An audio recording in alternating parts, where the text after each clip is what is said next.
I'm sorry, please stop shaking your head again. Remember this guy? That's Sean Spicer, who served as the White House press secretary until he resigned after some testy encounters with the press. Well, how about Hope Hicks, White House communications director? She resigned amid rising tensions in the administration.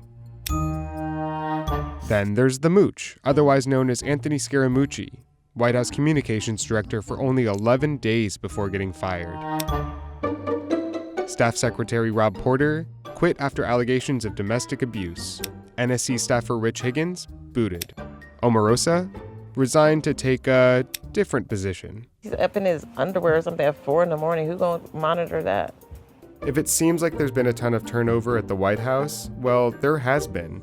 In fact, Trump's White House has seen more turnover in its first year than the past 5 administrations. So, is this normal? High staff turnover at the White House isn't necessarily unusual. Newly inaugurated presidents often fill some spots in their administration with campaign staff, and later replace them with more seasoned picks. But the sheer number of people leaving the Trump administration is unusual. I think the turnover is high, and it's not just high, it's off the charts. That's Catherine Dunn-Tempest. She researched turnover among the president's most influential staff going back 5 administrations.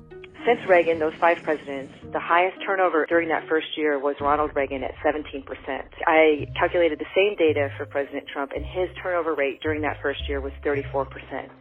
So he doubled the previous highest rate of turnover. And just for the sake of comparison, the low turnover for year 1 turnover is President George W. Bush, who had a low turnover of 6%. So you can see that the 34 is clearly an outlier.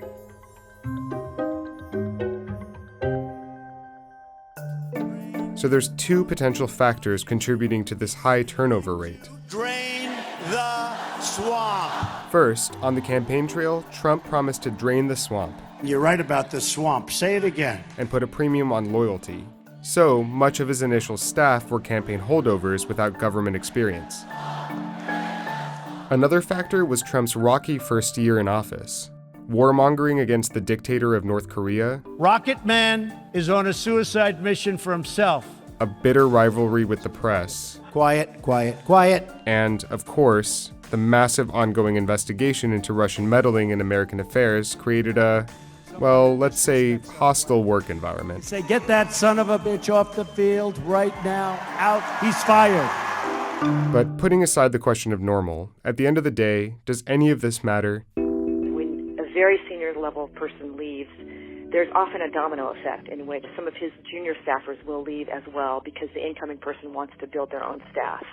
Then, of course, all these new hires need to be trained and brought up to speed, which puts pressure on other staffers who need to step up in order to pick up the slack. And there's aspects of the job that can't be learned.